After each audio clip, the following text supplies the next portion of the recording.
네가 행복하기를 원한단다 라는 제목으로 함께 은혜를 나누고자 합니다.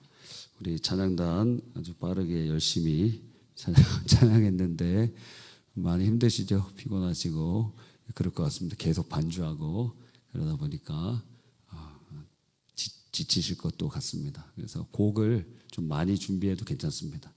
빠른 곡은 금방 지나가기 때문에 뭐 한 10곡 20곡 이렇게 준비해갖고 계속 이어서 주제를 따라서 찬양하면 될 것 같고요. 그다음에 박자가 이렇게 안 맞을 때 억지로 맞추려고 그러지 말고 메인 반주만 그때는 쳐주면은 맞추기가 쉽습니다. 그래서 참조해 주시기를 바랍니다. 금요 철야를 우리가 강화하면서 마음에 부담이 있습니다. 귀한 시간 여러분이 이렇게 밤에 나오는 거 얼마나 귀한 시간입니까? 저도 철야 오기 전에 조금씩 좀 자고 오거든요. 그러면 피곤하지도 않고 기도할 수도 있고 그래요.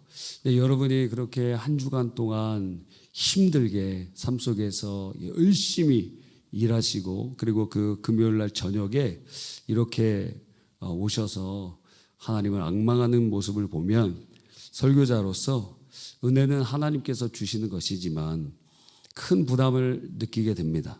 하나님의 은혜가 설교자를 통하여 흘러가기를 간절히 소망하면서 그런 부담감이 있는 거예요. 은혜를 끼쳐야 될 텐데 은혜의 통로가 되어야 될 텐데 하는 그런 마음이 듭니다. 그러기 위해서는 설교자가 은혜를 받아야 되거든요. 은혜 받은 만큼 흘려보낼 수 있기 때문에 그렇습니다. 오늘 새벽에도 그래서 하나님께 기도했어요. 주님 은혜를 주십시오. 주여 말씀을 주십시오. 그렇게 기도를 했어요. 그럼 어떻게 하면 은혜를 받을까? 어떻게 하면 은혜의 통로가 될 수 있을까?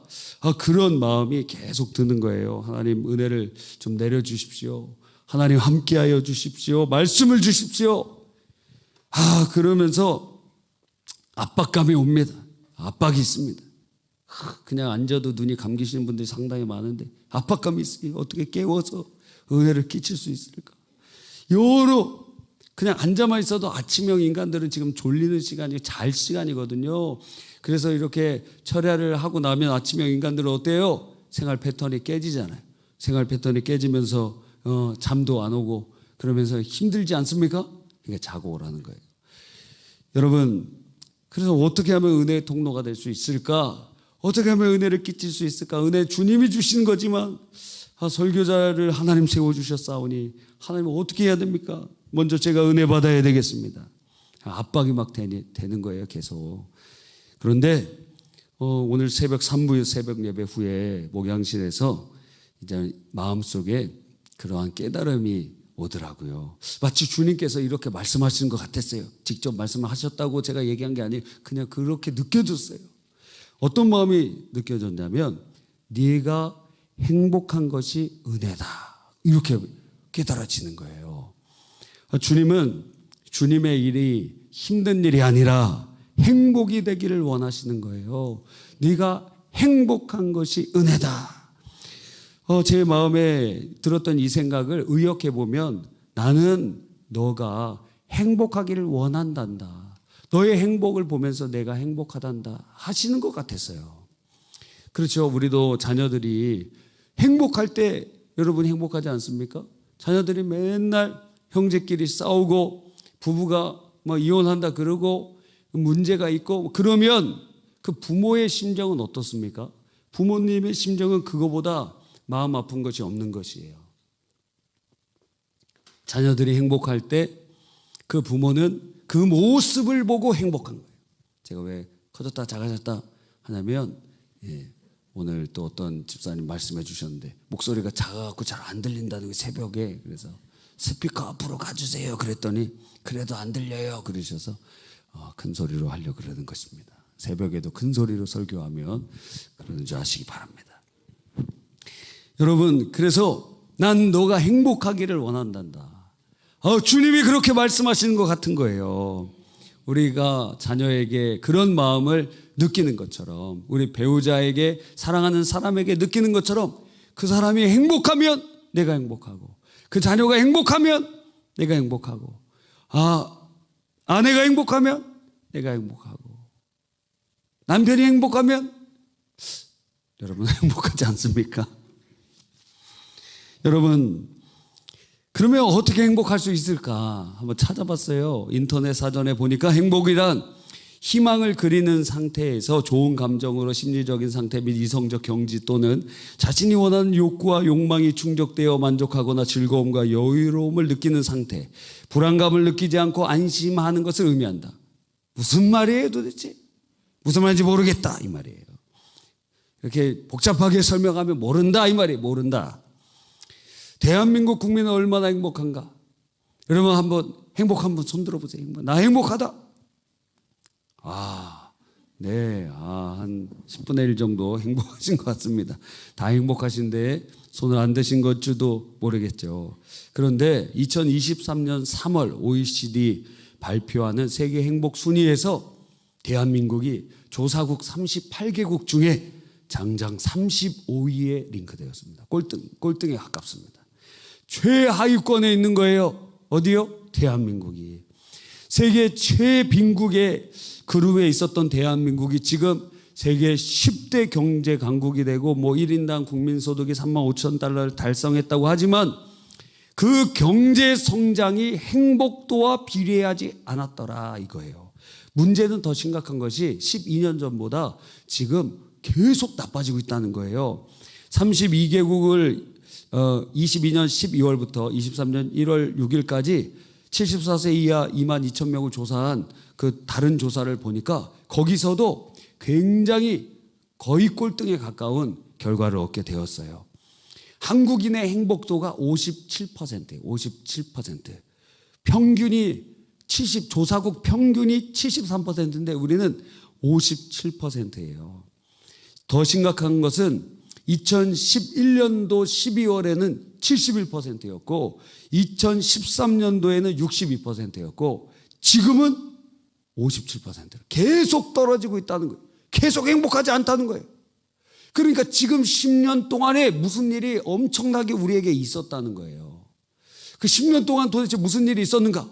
여러분 무슨 일이 있었습니까? IMF가 있었으면 아니잖아요. IMF도 아닌데 왜 무슨 일인가? 집값이 너무 올라서 그런가? 그 10년 동안에 집값이 막 2배로 오르고 그래서 그런 것인가? 하여튼 이 지난 10년 동안에 굉장한 행복지수가 엄청나게 17포인트나 떨어지는 그런 14%나 떨어지는 일이 있었다는 것이에요. 그게 뭔지는 여러분 찾아보시길 바랍니다. 그러면 우리나라 국민들은 어디서 행복을 얻느냐? 보니까 관계에서 많은 행복을 얻더라 하는 거예요. 자녀에게 행복을 얻는 퍼센트 78%, 배우자에게 얻는 거 73%. 그러니까 자녀보다 남편보다 아내보다 자녀를 통해서 더 행복을 얻는다는 게 뭔가 잘못됐죠. 또 친척과의 관계 속에서 64%, 교육 수준에서 60% 거기서 행복과 만족감을 찾는다 그래요. 누린다 그럽니다. 근데 이 경제적인 부분에서 지금 만족감을 얻느냐 물어봤더니 21%밖에 없다는 거예요. 거의 80%의 사람들이 경제적인 부분에서 나 행복하지 않다. 그렇게 말하고 있는 것입니다. 왜 그런가 했더니 이 행복이 굉장히 상대적이기 때문에 그렇다 하는 것이죠.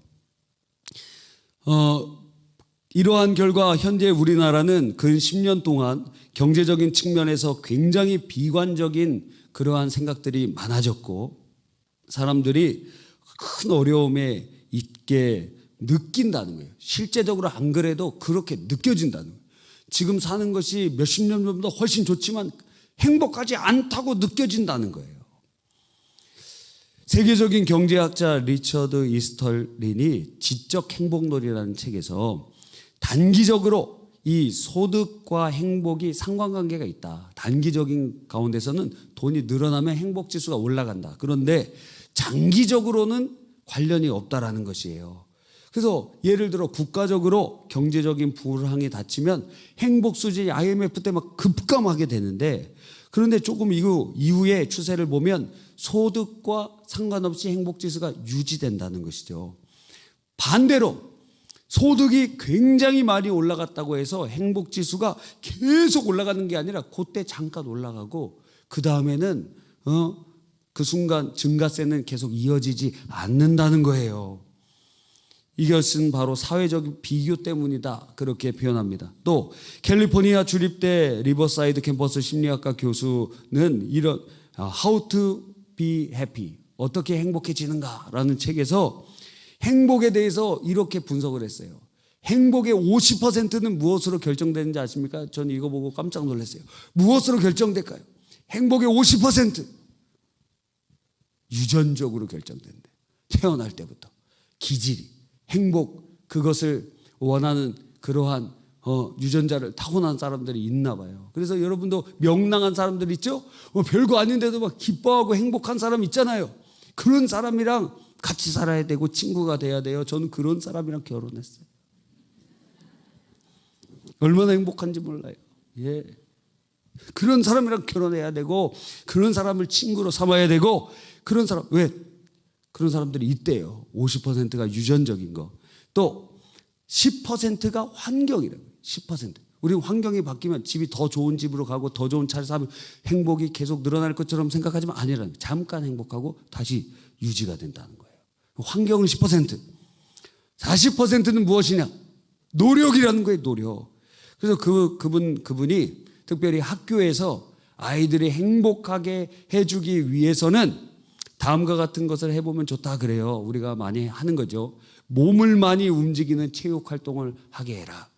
그리고 명상을 하게 해라. 예전에 저희가 중학교 때 우리 학교에 그 교장 선생님 특이한 분이었는데 뭐 명상록 이런 거 막 나눠주면서 아침에 마치 큐티하는 것처럼 위인들이 한 말을 틀어줘요. 계속 낭독해 줍니다. 아직도 기억나요. 무슨 말을 해서 아우구스 누구죠? 아우구스, 하여튼 그 사람의 얘기를 하면서 명상록 그렇게 성우가 얘기해주고 그거 읽으면서 느낀 점을 막 쓰라는 거예요. 그러니까 마치 큐티하는 것처럼 매일 아침에 그런 게 있었어요. 근데 저는 그때 그거 쓰는 게 제일 싫었어요. 그 무슨 말에 애들 막 떠들고 있고 떠들면 선생님 와갖고 왜 떠들어 막 이러고. 그런데 제가 교생 실습을 갔는데 거기서 똑같더라고요. 거기는 기독교 학교였거든요. 그런데 기독교 학교에 그 명상 대신 큐티를 해요. 이 여학생 2명이 TV에 이렇게 나옵니다. TV에 그 방송실에 딱 나와요. 그래서 사도신경으로 뭐 시작하다 하여튼 기도하고 성경 읽고 그 큐티책, 우리 큐티책처럼 그 큐티책을 본문을 읽고 그 해설을 읽고 그렇게 하는 거예요. 그런데 선생님들이 마치 제 중학교 때 명상의 시간 때 떠들면은 막 책망했던 것처럼 큐티하는데도 와갖고 너 왜 떠들어? 막 그러면서 선생님이 그렇게 하더라고요. 그러니까 이게 완전 형식적인 그런 것이 아닌가 하는 생각도 들었어요. 물론 저도 거기서 은혜를 받지 못했습니다. 그런데 그런 큐티 시간이 있더라고요. 그렇게 하는 모습을 보았어요. 그런데 이렇게 체육활동하거나 명상하고 감사일기를 쓰거나 용서의 편지를 쓰는 그런 노력, 이런 노력을 할 때 40%의 행복에 영향을 준다는 거예요. 지금부터 여러분 감사일기를 쓰세요. 5감사 하루에 5가지 감사하고, 윈프리가 하는 것 아닙니까? 5가지 감사하고, 또 어떤 분은 5감사 1회개, 5가지 감사하고 하나 회개하는 거, 그것을 이렇게 적고 하는 모습을 보면서 이러한 노력을 통하여 내가 행복하지 않았다고 생각하는데 행복이라는 것이 하나님께서 오늘 일상 속에 주시는 것이구나 깨닫게 되고 감사하게 되고 그렇게 된다라는 것입니다. 여러분, 이처럼 중요도를 보았을 때 우리나라에서는 지금 굉장히 행복하지 않은 사람들이 많고 경제적인 문제를 굉장히 크게 하고 있지만 실제적으로는 노력하면서 우리가 그 행복을 누릴 수도 있다고 세상의 학자들은 얘기하고 있는 것입니다. 그렇다면 우리보다 우리를 더 잘 알고 계시고 우리를 창조해 놓으신 하나님께서는 우리가 어떻게 어느 때 행복하기를 원하실까? 여러분은 언제 행복하십니까? 진짜 참 행복은 언제 오는 것입니까? 성경을 통해 우리에게 알려주고 계세요. 하나님의 말씀인 성경에 먼저 세상적인 행복에 대해서 이렇게 정의를 합니다. 첫 번째, 세상적인 행복 자체도 경험하는 자가 적다. 욥기 21장, 전도서 6장 6절, 전도서 7장 7절에 보니까 세상적인 행복조차도 누리는 사람이 적다는 거예요. 두 번째, 세상적인 행복의 조건이 구비되어도 뭐 돈을 가지고 있고 뭐가 있어도 그것을 누리는 자가 적다는 거예요. 환경이 주어지면 그것을 누릴 수 있는 것을 상실하게 되는 경우가 많다는 거예요. 세 번째는 일시적이고, 네 번째는 만족이 없고, 전도서 6장 3절에 나와 있고, 결과적으로 이 모든 세상의 즐거움과 행복을 추구하다가 결국 도달하는 점이 무엇이냐?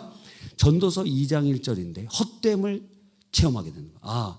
내가 돈 많이 벌고 좋은 집 얻고 명예를 얻고 권력을 얻고 다 해봤는데, 솔로몬이 얘기하는 겁니다. 나 다 해봤다. 결혼도 1000명이랑 해보고 집도 황금으로 줘보고 책도 많이 써보고 명성도 있고 뭐 할 거 다 해봤는데 결국 사람 죽는 거 아닌가? 내가 이거 다 쌓아놓은 거 다 내가 싸질머들고 갈 수도 없는데 내 인생이 허무하구나. 죽음 앞에서 동물이나 사람이나 무슨 차이가 있느냐 하면서 허무감을 느끼게 되는 거예요. 그래서 세상적인 것으로 행복을 구하려고 하면 마지막에 도달하는 것이 허무에 도달하게 된다는 거예요. 그래서 그러면 성경은 어떻게 행복에 대해서 말하고 있는가 이렇게 살펴보니까 행복이라는 단어, 그것을 두 군데에 나오더라고요. 신명기에 2번 나오고, 또 하나님이 주시는 기쁨에 대해서 좀 찾아보니까 그건 여러 가지 있지만 그 중에 하나를 선택해서 그 말씀을 드리려고 하는 거예요. 성경에서 신명기 33장 29절에 보면 이스라엘아 너는 행복한 사람이로다.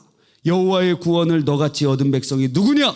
그는 너를 돕는 방패시요 내 영광의 칼이시더라. 내 대적이 내게 복종하리니 내가 그들의 높은 곳을 밟으리로다. 즉 주님의 택함을 받고 구원을 받고 보호를 받고 은혜를 받고 사랑을 받는 사람들이 행복한 사람이라는 거예요. 누군가의 도움을 받고 누군가의 은혜를 받고 누군가의 사랑을 받아도 행복하잖아요. 그래서 여러분 주위에 있는 분들에게 많이 인사하시기 바랍니다. 행복하다고요, 사랑한다고 얘기해 보세요. 옆에 있는 분에게 한번 인사 나누시기 바랍니다. 사랑합니다. 사랑합니다. 사랑합니다. 사랑합니다. 우리 염지사님 사랑합니다. 박 집사님 사랑합니다. 그럼 저한테도 사랑한다 그래야지. 우리가 그렇다는 거예요. 그래서 사랑한다는 것을 표현하고 누군가에게 듣는 것만 해도 그것이 기쁘죠. 행복합니다. 사랑합니다. 이근나 집사님 사랑합니다. 홍 권사님 사랑합니다.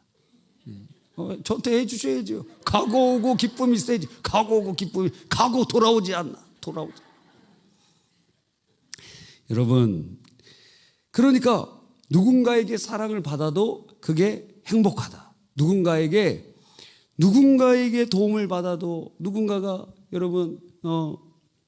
여러분의 어떤 날을 기억해 주면서 축하해 주고, 그리고 누군가가 행복하게 해주면 얼마나 좋습니까? 그래서 그 광염교회 감자탕교회 책이란 이야기란 책에서 보니까 그 옆에 지역에 금란교회, 김홍도 목사님 맞나요? 금란교회가 새로 성전을 건축해서 들어오셨대요. 근데 그 감자탕교회, 그 광염교회는 개척한 지 얼마 되지 않으니까 옆에 큰 몇만 명이 모이는 교회가 오면 어떻겠습니까? 위협을 받고 곧 우리 성도들이 다 그쪽으로 가면 어떡할까 걱정이 되고 그러잖아요. 그런데 그 목사님은 마음에 우리 같은 교회고 이렇게 아름다운 교회가 세워지고 이러니까 너무 감사하다. 그래서 화환을 보냈대요. 근처에 있는 교회, 큰 교회가 들어오는데 개척교회에서 화환을 보냈어요. 그래서 거기서 연락이 왔다는 거예요. 고맙다고 그렇게 얘기하는 것입니다.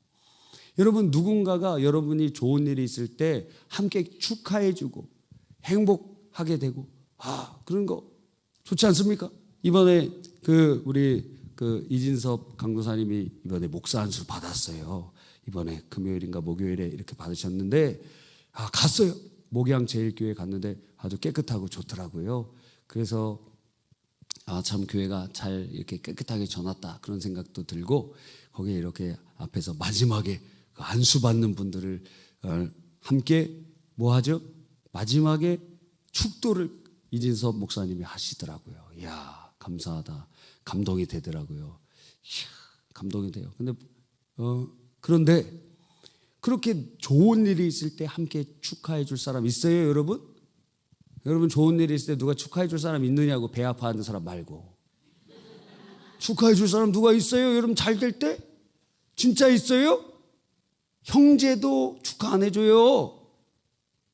부모는 진심으로 축하할 수 있죠. 부모가, 자녀가 서울대 가면은 난 서울대 못 갔는데 얘는 서울대 갔나, 이러는 부모 있어요? 없잖아요. 부모의 심정. 저도 이 자라날 때 물론 제가 아들이기 때문에 좀 사랑을 받은 것 같아요. 저희 집안에는 아들이 없어요. 저밖에. 저희 큰 집, 우리 집 다 해서 아들이 저밖에 없어요. 저밖에 없는 귀한 아들이. 요즘에는 다 한 명씩 나니까 그렇겠지만 말입니다. 귀한 아들이. 그런데 나중에 말씀드리도록 하겠습니다. 여러분, 그래서 주님의 사랑을 받는 사람들이 바로 행복자다. 두 번째, 신명기 10장 3절에 보니까 내가 오늘 내 행복을 위하여 내게 명하는 여호와의 명령과 규례를 지킬 것이 아니냐. 그러니까 우리가 행복할 이유가 두 번째가 무엇이냐면 하나님의 말씀을 지킬 때 행복하다는 거예요. 세 번째는 요한복음 15장 9절로 12절에 보면, 오늘 읽은 본문 요한복음 12장 11절에 내가 이것을 너희에게 이름은 내 기쁨이 너희 안에 있어 너희 기쁨을 충만하게 함이라. 그러니까 9절에 보니까 나의 사랑 안에 거하라. 주님 안에 거할 때 행복하고, 그 주님 안에 거한다는 건 무엇이냐면, 여기 보면 내 계명은 곧 내가 너희를 사랑한 것 같이 너희도 서로 사랑하라. 그리고 서로 사랑할 때 주님께서 그들에게 주시는 선물이 무엇이냐? 행복이라는 거예요. 이 네 가지를 오늘 말씀을 준비하면서 발견했어요. 더 많이 있겠지만 오늘 이 네 가지에 대해서 살펴보려고 하는 것입니다. 그러면 첫째, 그러면 우리가 행복하기 위해서는 어떻게 해야 됩니까? 첫 번째 뭐라 그랬어요? 우리가 행복자라는 것을 깨달아야 됩니다.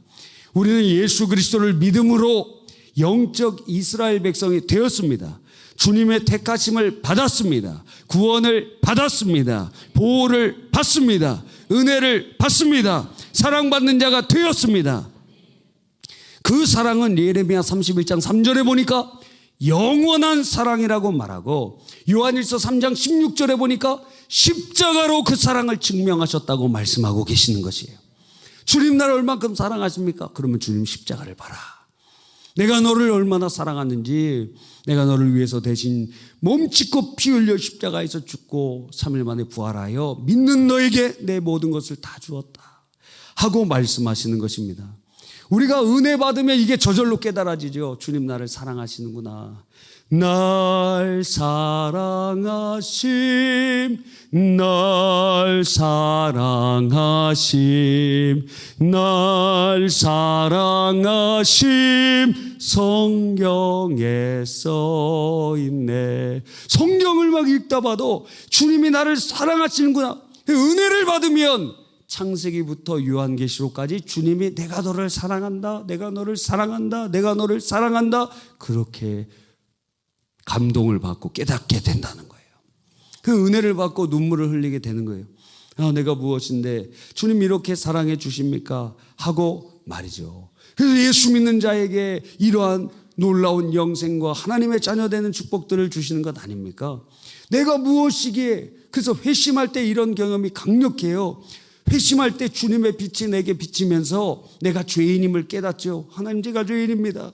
그런데 동시에 거기서 주저앉는 것이 아니라, 그러나 나를 죄와 사망의 권세에서 구원해 주신 예수 그리스도의 은혜에 너무 감사합니다. 그리고 눈물이 막 쏟아지는데 그는 슬픔의 눈물이 아니요, 주님이 나를 구원해 주신 그 은혜의 눈물이라는 거예요. 뜨거운 눈물이 막 뚝뚝 떨어져요. 저도 그 겨울에 그 뜨거운 눈물이 막 쏟아지면서 주님이 나를 얼마나 사랑하시는가, 나는 이런 죄인인데 나를 구원해 주시는가, 경험하고 깨닫게 되고 그렇게 됩니다. 그래서 이런 찬양이 있어요. 그 요즘에 나온 찬양 중에 이런 찬양이 있습니다. 주님 무엇라 말할까요? 그냥 주님이 좋은 아주 작은 저예요. 주님 어떤 말로 다 할까요? 주님 사랑하는 마, 주님 사랑하는 나. 주님,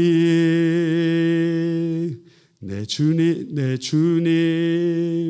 이름만 불러도 가슴이 뛰어요. 주님, 내 주님, 주님 곁에 머물고 싶어요. 그냥 주님이 좋은 거예요. 주님이 나를 사랑하신다는 것을 경험한 자들은 이 찬양처럼 주님 내가 뭐라고 말할까요? 그냥 주님이 좋습니다. 어떤 말로 다 할까요? 주님 사랑하는 마음, 주님 사랑하는데요, 주님의 이름만 불러도 가슴이 뛰어요. 주님 곁에 머물고 싶어요. 그러니까 주님의 사랑을 받는다는 것을 경험하는 사람 안에는 무엇이 임하느냐? 행복이 임하게 된다는 거예요. 그래서 우리는 어떻게 해야 됩니까? 주님이 우리를 사랑하시는 것을 더 깊이 알아가야 돼요. 말씀을 통해서 기도하면서 주님이 얼마나 우리를 사랑하시는지, 성경에 써 있다고 찬송에 나와 있잖아요. 성경 속으로 들어가세요. 주님이 우리를 사랑하심을 경험할 때 그 자리에서 우리의 눈에는 눈물이 흐르게 되는 것입니다. 두 번째, 우리가 행복하려면 어떻게 해야 되느냐? 예수님 안에 거해야 되는 것이에요. 예수님 안에 거하는 것. 9장 요한복음 15장 9절에 보니까 아버지께서 나를 사랑하신 것 같이 나도 너희를 사랑하였으니 나의 사랑 안에 거하라. 예수님 안에 거하라는 것입니다. 예수님은 우리의 행복 그 자체가 되어 주십니다. 예수님은 수고하고 무거운 짐진 자들 다 오라고 말씀하십니다. 내가 쉬게 하겠다고 말씀하시는 것입니다. 초대교회 교부 중에 어거스틴이라는 분이 있는데 그분이 이렇게 고백했어요.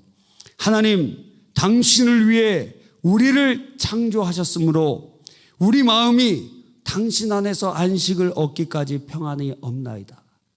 우리에게 참된 안식과 행복이 어디에 있느냐? 예수 안에 있다라는 거예요. 예수 안에 없으면 우리는 말라가는 가지처럼 말라가 버리고 참 행복을 상실해 버리게 되는 것입니다. 예수님 안에 거한다는 게 무엇입니까? 예수님은 부활 승천하셔서 하나님 우편에 앉아 계시는데 그럼 우리가 하늘로 올라가서 주님 안으로 들어간다는 것입니까? 그런데 예수님께서는 예수님의 영 성령을 우리에게 보내주셔서 우리 안에 거하게 해주셨어요. 그러니까 믿는 모든 자에게 성령이 거하고 계시는 것입니다. 그 내주하시는 분이 우리를 예수님 믿게 하셨고 거룩하게 하시고 보호하시고 천국까지 인도해 가시는 것입니다. 할렐루야. 그러니까 예수님 안에 거한다는 것은 성령 안에 거한다는 것이요, 예수님 안에 거한다는 것은 무엇이에요? 성령 충만 받는다는 것이에요. 예수님은 우리 안에 이미 성령으로 함께하고 계세요. 우리만 주님 안에 거하면 돼. 그게 무엇이에요? 성령 충만 받는 것입니다. 예수 안에 거하면 포도나무 되시는 주님으로부터 끊임없는 은혜를 경험하고 참 행복이, 다음 없는 행복이 주님께로부터 공급되게 되는 것입니다. 할렐루야. 바울과 실라가 억울하게 매를 맞아서 감옥에 있는데 그들이 한 것이 무엇이라 그래요? 찬송하였더라. 찬송가 중에 이런 찬양하지 않았을까요? 그 두려움이 변하여 내 기도 되었고 전날의 한숨 변하여 내 노래 되었네. 주님을 찬송하면서 할렐루야 할렐루야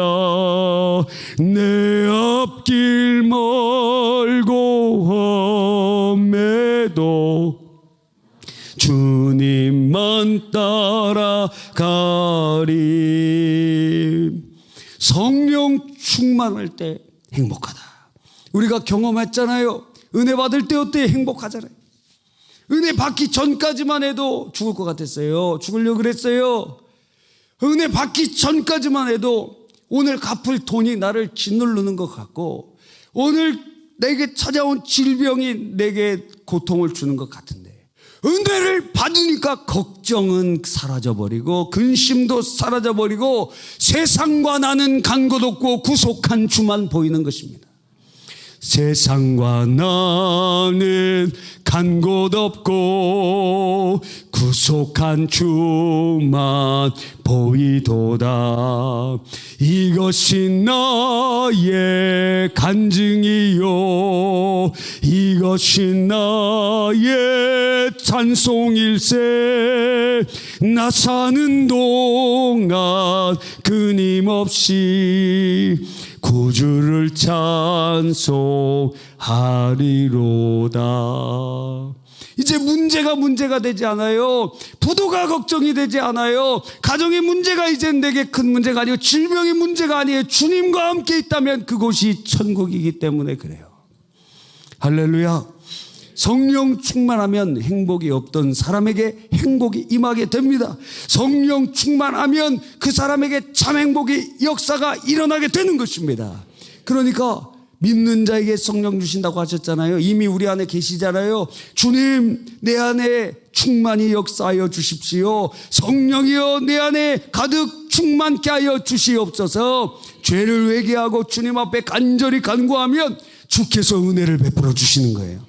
우리 중고등부 학생들 우리 얼마나 감사한지 몰라요. 오늘 찾아와서 얼마나 고마운지 몰라요. 근데 찾아올 때는 핸드폰을 집에다 놓고 오시는 거예요. 전화할 때는 그 옆에 있는, 더 말하진 않겠습니다. 하여튼 그 오후 때는 전도사님이 막 압박을 주더라고요. 우리 경건하게 예배를 드립시다. 그러면서 핸드폰을 지금 다 끄십시오 막 이러면서 얘기를 하시더라고요. 예. 여러분, 주님을 사랑할 때 어떤 역사들이 일어났냐? 성령 충만하면 주님을 사랑하게 되고 성령 충만하면 참 행복이 임하게 되는 줄 믿습니다. 우리 학생들 얘기한 건 그거예요. 우리 학생들이 지금 우리 교회 얘기하는 거 아닙니다. 우리 학생들 너무 헌신적이고 큰 부흥을 주시기를 간절히 바랍니다. 그런데 다른 교회 애들 보면은 수련회 가서 은혜 받아요. 은혜 받고 은사도 받고 얼굴이 막 빛나요. 그런데 학교 다닐 때 맨날 애들이랑 놀고 욕하고 유튜브나 보고 또 맨날 뭐 하다가 공부하다가 그 주님을, 은혜를 다 잊어버려요. 그래서 얼굴이 은혜 받은 그 광채가 사라지고 다크서클만 가득하고 그 불만만 가득하고 그 은혜 없는 얼굴. 기도시켜보면 알아요. 기도 하나하나 은혜 떨어지면 기도가 안 돼. 찬송도 안 돼요. 성경도 안 읽어져요. 한번 시키면 돼. 이 사람이 은혜 받았는가? 성경 한번 1시간 동안 읽어보십시오. 한 장 읽고 막 하품 막 50번 하고 기도하는데 5분 기도하고 쓰러져. 은혜 안 받은 거지. 은혜 다 쏟아버린 거예요. 은혜 받으면 기뻐지거든요. 여러분, 그런데 놀라운 게 무엇인지 아십니까? 이렇게 은혜를 귀하게 여기지 않으면 여러분, 선물을 여러분이 누군가에게 주었는데 그거를 그냥 받자마자 쓰레기통에 버렸습니다. 그럼 그 사람에게 선물 주고 싶어요? 안 주고 싶죠. 인격 모독을 받았으니까. 성령께서 우리에게 은혜를 주신 것, 선물을 주신 것인데 그것을 그냥 귀하게 여기지 않고 쏟아버렸다. 그러면 주님을 인격 모독한 것 아닙니까? 그 큰 신성 모독의 죄악 아닙니까? 놀라운 것이 뭔지 아십니까? 다시 겨울 수련회에 갔는데 거기서 또 은혜 받는 거예요. 또 하나님의 은혜를 주시는 거예요. 그리고 또 쏟아버려. 또 여름 수련회 갔는데 또 은혜를 주시는 거예요. 그러니까 주님은 속도 없으신가? 그렇게 은혜 다 잃어버리고 그런 사람이 또 주시. 여러분, 그만큼 우리를 사랑해 주시는 것입니다.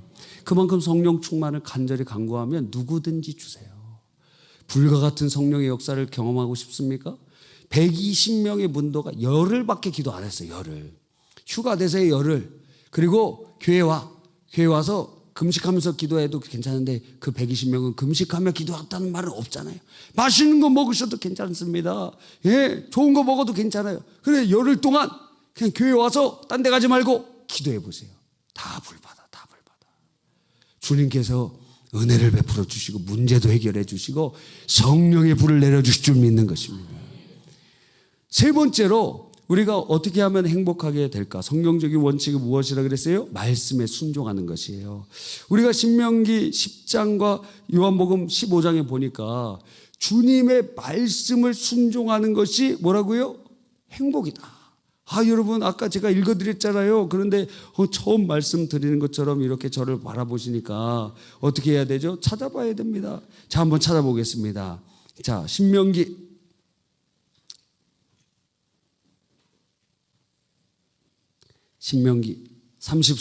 10장 3절. 신명기 10장 3절.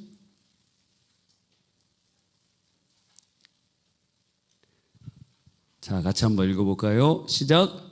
내가 오늘 내 행복을 위하여 내게 명하는 여호와의 명령과 규례를 지킬 것이 아니냐.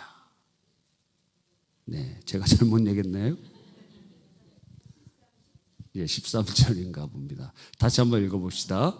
자, 신명기 10장 13절 시작.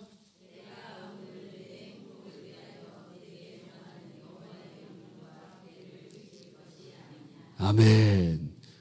우리 자막을 저와 같이 틀리게 해주셔서 너무 감사해요. 지금 고쳐졌습니다. 다시 한번 읽어봅시다. 시작.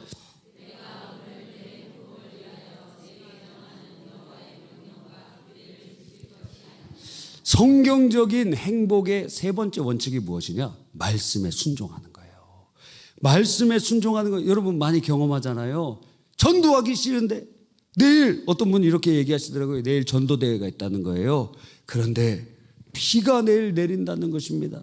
여러분, 그분은 안타까워 하시더라고요. 비 내리면 안 되는데 우리 전도 끝날 때까지 비 내리면 안 되는데 얼마나 은혜가 되는지 몰라요. 근데 어떤 분은 거꾸로 생각하죠. 비 좀 일찍 내려야 되는데 비가 일찍 내려야 되는데 은혜가 떨어지면 그래요. 은혜가 떨어지면 우리가 전도 나가기까지가 그렇게 어려운지 모르겠어요. 너무 힘들잖아요. 그냥 쌩 하고 지나가는 사람들 그 경험하면은 막 힘들고 어려운데 놀라운 것은 여러분이 전도의 자리에 가서 전도하고 나서 그 주님의 복음을 증거하라는 주의 말씀을 순종하고 나서 우리 마음에 어떤 마음이 듭니까? 행복이 오잖아요. 기쁨이 오잖아요. 그 뭐라고 설명할 수가 없잖아요. 그래서 매일 성령 충만하고자 하는 사람들은 매일 전도하세요. 그러면 은혜를 쏟지 않아. 전도자들은 은혜를 쏟지 않아요. 왜? 매일 주님이 함께 하시니까. 매일 전도하세요. 정한 시간, 정한 장소에 가서 매일 전도하세요. 하나님의 놀라운 역사들이 우리에게 일어나게 되는 것입니다. 이처럼 전도뿐만 아니라 하나님의 말씀을 순종할 때 우리 안에 기쁨을 주시는 것입니다. 여러분 봉사하라. 순종하면 기쁨을 주세요. 어떨 때는 헌금해라. 그러면 헌금하면 기쁨을 주시기도. 또 어떨 때는 이번에 이제 연말이 다가오지 않습니까? 그래서 이제 사역 지원서가 아마 11월 달부터 이렇게 배부가 될지 모릅니다. 그 칸 중에 맨 마지막 칸에 무슨 내용이 있냐면 다른 교회 가서 도와주는 사역 거기도 이렇게 적어 놓을 거예요. 이번 김영일 목사님이 성도를 좀 파송해 달라고 그렇게 얘기를 하시더라고요. 너무 좀 힘들다고 그렇게 얘기를 하시더라고요. 그래서 저도 감동이 돼서 보내드리고 싶다 하는 생각이 듭니다. 그래서 갈 사람은 어떤 사람이냐면 훈련된 사람, 제자훈련, 사역훈련도 받고 이런 사람, 훈련된 사람이 가서 같이 전도도 해주고 헌금도 하고 봉사도 하고 이런 사람이 가야 될 거 아니에요. 훈련된 사람 중에 여러분 지금부터 기도하세요. 지금부터 12월까지 기도해서 얘기해 주세요. 그럼 1년 동안 파송해 줄 테니까. 그리고 다시 돌아오세요. 못 돌아올까 봐 겁나는 사람 있는데 돌아. 새신자 성경 공부 다시 시킬까 봐 걱정하는 분도 계신데 안 시키겠습니다. 여러분 합당하게 파송됐기 때문에. 그러니까 지금부터 기도하세요. 특별히 훈련받은 사람들. 가서. 훈련 안 받은 사람은 가도 소용없어요. 왜? 여러분 챙기라고 더 힘들어. 막 교회 나와달라고 막 이렇게 전화하고 신방하고 더 힘들어. 어떻게 해야 돼? 훈련 받은 사람, 은혜 받은 사람, 헌신하는 사람, 그런 사람이 가야 돼요. 지금부터 기도하라는 거예요. 지금부터. 제가 이렇게 와서 제가 이렇게 어떤 분 부를지도 모릅니다. 아무개 권사님 혹은 아무개 집사님 훈련 열심히 잘 받으셨으니까 1년만 거기 가서 헌신해 주십시오. 침묵이 흐릅니다. 침묵이 흐릅니다. 예, 여러분 마음속에 하나님께서 마음을 주실 거예요. 지금부터 기도하세요. 그러면서 그 섬김의 사역을 감당하기를 간절히 원합니다. 거기 이제 권사님 한 분이 열심으로 도와주고 계시는데 근데 그것으로는 부족한 것 같아요. 도울 사람들이 있어야 돼요. 우리 교회도 막 이제 처음에 개척되고 그럴 때 여영수 권사님이 다른 교회, 서울에 있는 교회 다니셨던 분이시잖아요. 근데 우리 교회 이렇게 오셔서 교회 11조도 내주시고 헌신도 해주시고 그래서 교회가 개척교회가 자립하는데 굉장히 큰 도움을 주셨어요. 그런 분이 누군가 돼야 되지 않겠습니까? 누가? 훈련된 사람. 여기 제가 꼽을 수 있어요. 훈련된 사람 딱 이렇게 꼽아갖고 또 이번에 교구장님들 혹시 은퇴하시는 분들 계시면 거기다 이렇게 보낼지도 몰라요. 그런 분들을 원하더라고. 예. 그래서 가서 문제 일으키지 말고 도와주라. 그럼 뭐 문제 일으킨 사람은 뭐라 그러는지 알아요? 우리 해림교회에서는 그렇게 안 했다고. 아니 그런 사람은 제가 뒤통수를 한 대씩 때려주고 싶어요. 왜? 아니 거기 가서 왜 해림교회 얘기를 하느냐고. 우리 해림교회에서는 뭐 이렇게 하고 저렇게. 거기 가서 왜 그런 얘기를 하느냐고요. 도대체 그렇게 헌신하면 되지. 제가 미리 얘기해 드리는 거예요. 비교하면 절대 안 되고 가서 충성하고 전도하고 열매 맺고 그래야 되지 않겠습니까? 거기 가보니까 하나님의 교회 거기는 크게 전놨는데 그 이단하니 안상주의네 아니 거기는 크게 있어요. 엄청 크게 있어요. 그런데 지금 우리 목사님 상가교회 2층에서 여름에는 뭐 만드냐? 뻥튀기 만들어. 뻥이요. 그 뻥튀기 만들어 갖고 그 해갖고 전도하고. 겨울 봄에는 뭐 만드냐? 붕어빵 탁탁탁탁탁 붕어빵 만들어 갖고 그 주위에 돌리면서 전도하고 계세요. 얼마나 감사해요. 예? 그래서 레시피를 어디서 얻었냐 그랬더니 여기 교회 앞에 있는 붕어빵 파는 데 있잖아요. 거기 맛있다 그래갖고 저희 딸이 맛있다 그래서 거기 가서 물어봤대요. 레시피를 얻어갖고 거기서 했는데 붕어빵이 붕세권이 됐어요. 그 목사님 때문에. 그러니까 제가 여기 이렇게 강조해서 얘기하는 거 보니까 이 자리에 있을지 모르겠습니다. 지금부터 기도하고 강제로 보내진 않을 거예요. 여러분이 기도하고 주님의 그 뜻에 순종하고 싶다. 그런 마음을 하나님 주시면 가서 헌신하고 열매 맺고 그러시길 바랍니다. 하나님께서 이렇게 말씀에 순종하는 자에게 무엇을 주시느냐? 행복을 주신다는 거예요. 행복을 주신다는 거예요. 할렐루야. 주님의 말씀을 순종할 때 행복을 경험한 일 많이 있죠? 그런 일 많죠? 박연호 집사님 순종할 때 주님께 말씀 순종할 때 주신 행복이 있습니까? 네. 눈으로 말씀하고 계세요. 굉장히 많아요, 목사님. 이렇게 얘기하고 있어요. 마지막 4번째로 무엇입니까? 바로 서로 사랑하는 것. 주님께서는 서로 사랑하는 곳에 행복을 두셨어요. 서로 사랑하라. 이게 너희에게 주는 계명이다. 너희가 내 제자인 것은 너희가 서로 사랑할 때 알고 너희가 내 안에 거할 때 서로 사랑한다는 거예요. 사랑하는 곳에 행복이 있어요. 사랑하는 곳에 하나님께서 참 기쁨을 주셨어요. 오늘 우리가 읽은 말씀에 기쁨이 충만할 것이라고 말했잖아요. 맨날 우울하다. 사랑해 보세요. 근데 문제는 서로 사랑해야 하는데 저 사람은 나를 사랑하지 않을 때 엄청 힘들어요. 저희 아내가 저를 굉장히 사랑해 줍니다. 너무 감사해요. 아침에 이렇게 깨서 이렇게 얼진 볼 때 얼진 봐야 돼요. 그때는 안경 안 쓰고 있잖아요. 안경을 안 쓰고 얼진 이렇게 보면 엄청 이뻐요. 무슨 말 하는지 잘 들으시게 보시기 바랍니다. 얼점 봐야 돼. 얼점 이렇게 봐야 돼.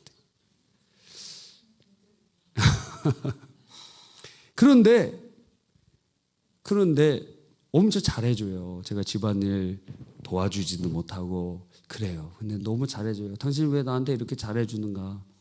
사랑해서 그러는 줄 믿어요. 그런데 어제 제가 저녁에 배가 고프더라고요. 그런데 이제 아직 사역이 아내도 이제 주보하고 목요일 날 얘기였던 것 같습니다. 그리고 이렇게 하면서 저녁을 이렇게 제가 차려달라고 하고 싶지 않더라고요. 지금 바쁜 상태에 있기 때문에. 그래서 제가 5층 그 비서실에서 거기서 그 전자레인지도 있거든요. 그래서 밥을 데워서 스팸 마요를 먹었어요. 그걸로 부족해서 이 거구를 유지하기엔 부족해갖고 그 짜파게티도 이렇게 해갖고 먹었어요. 바로 그 옆에 누가 있었느냐? 제 아내가 지금 뭔가 사역을 하고 있었다. 보란듯이 제가 보란듯이. 그래서 근데도 전혀 김치라도 갖다 주지도 않고 그러더라고. 그런데 제가 잘 먹었습니다. 다 먹었어요. 맛있게 먹었습니다. 그거 소화하고 자느라고 힘들었어요. 그러니까 맛있게 먹은 다음에 전화가 따르릉 울려요. 왜냐하면 아들한테 전화가 오는 것입니다. 아들한테 전화가 와서 배고프다 그러니까 바로 올라가더라고. 그렇게 사는 거예요. 여러분, 그래도 대부분 그래도 아들만큼은 못하지만 그래도 사랑을 받고 있다고 느낍니다. 그런데 이 사랑을 할 때 하나님께서 그 사이에 무엇을 주시냐면 행복을 주시는 거예요. 그래서 우리가 이제 저녁 예배 때 우리가 기도할 때 마지막에 손 붙잡고 기도하라 그러잖아요. 예, 동성끼리만 손 잡으세요. 이 손끼리 잡다가 전기 통하면 어떻게 될까? 물론 은혜가 충만할 때는 상관없겠지만 그런데 보통의 경우에는 큰일 날 확률이 조금 있기 때문에 아주 예외적인 케이스를 제외하고는 그렇게 안 하는 것이 좋을 것 같아요. 그러니까 동성끼리 옆에 앉아서 기도해주고 그러세요. 근데 그때 기도할 때 하나님 이 맞잡은 손 위에 하나님 은혜를 내려주시고 천국을 내려주시고 행복을 달라고. 왜? 서로 사랑하는 그곳에 하나님께서 행복을 주신 거예요. 근데 문제가 있다는 거예요. 내가 사랑하는 만큼 저 사람이 나를 사랑하지 않을 수 있다는 거예요. 그러니까 힘들지. 그러니까 고통스럽지. 그러니까 외롭지. 근데 주님이 내가 손을 내밀고 저 사람에게 봉사하고 섬겨주잖아요. 근데 저 사람이 내 손을 같이 잡아줘야 될 거 아니에요. 그러면 내가 실제적으로 행복하다는 걸 느끼는데 문제는 내가 손을 내미는데 저 사람이 안 내밀어줘. 그럴 때가 훨씬 많아요. 그럼 어떻게 해야 되느냐? 그럼 나도 사랑하지 않을 거야가 아니에요. 저 사람은 손을 안 내미는데 보이지 않는 주님의 손이 그 사람의 손을 붙잡아 주시는 거예요. 그래서 여러분이 그 사랑을 나눠주고 주님의 그 사랑을 흘려보내고 그 사랑으로 섬겨줄 때 주님께서 여러분에게 행복을 주시는 거예요. 주님 서로 사랑하는 사람들에게 그러한 은혜를 베풀어 주시는 것입니다.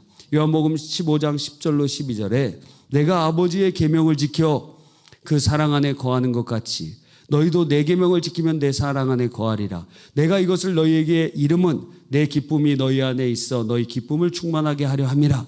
내 계명은 곧 내가 너희를 사랑한 것 같이 너희도 사랑하라는 이것이니라. 세상 사람들은 원천이 없는 곳에서 세상 사람들도 그 관계가 굉장히 행복의 중요한 요소임을 알고 있잖아요. 관계. 그래서 그 지적인 행복론에서는 건강과 그 관계를 행복의 이 쌍두마차로 얘기하고 있어요. 그 관계라는 것이 굉장히 중요한데 문제는 세상의 사람들에게는 그 관계를 유지할 수 있는 사랑이 한정적이에요. 그러니까 내게 사랑을 준 사람에게 반응하여 사랑을 주는 정도 아니면 부모가 자녀에게 주는 사랑. 그런데 내 안에 사랑이신 예수로 충만하면 그 사랑이 끊임없이 흘러갈 수 있다라는 거예요. 그러므로 서로 사랑하는 그곳에, 사랑에 순종하는 그곳에 하나님께서 그 사람에게 행복을 주신다는 것입니다. 여러분, 오늘 이 네 가지를 우리가 살펴보았어요. 왜 나는 행복하지 않을까? 아니에요. 주님께서 여러분 행복하시길 원하세요. 여러분은 주님의 사랑을 받는 행복자인 것입니다. 예수님 안에 거할 때 행복을 주님이 주시고, 말씀을 순종할 때 행복을 주시고, 서로 사랑할 때 그곳에 행복을 주시는 것입니다.